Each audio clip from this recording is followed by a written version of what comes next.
the challenge that this poses for us as a people and as a country is that you will now have a situation whereby merit will now be sacrificed on the altar of cash and carry, on the altar of naira. You have a situation whereby people that are duly qualified for a particular job will not have the opportunity to ascend to that job because perhaps they might not know a big man.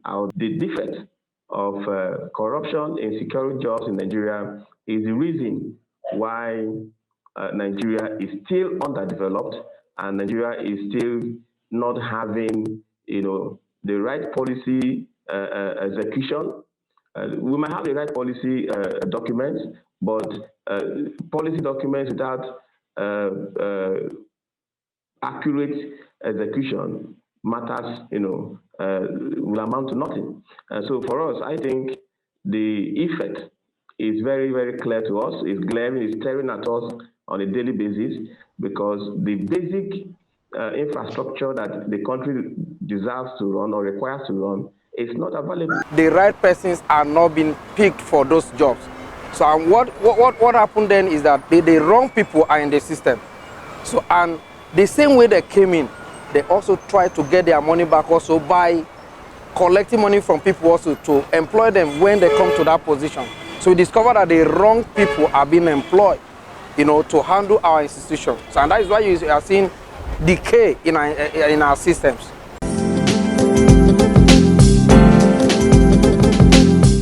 Institutional check, which would have come from the legislature, that is the National Assembly for the federal, and the state assemblies for the states, are no longer there.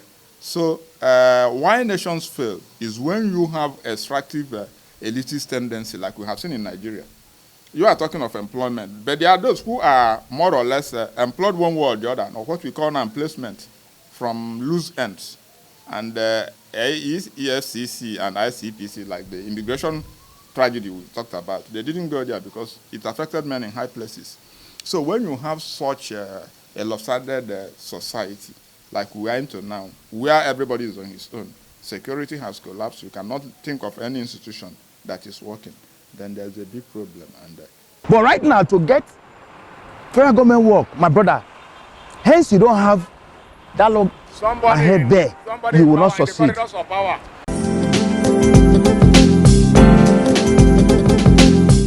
It's quite worrisome that we find ourselves in such a situation where government job is not secured based on merit. It's based on who you know. And that has indeed increased the rate of crime in our society.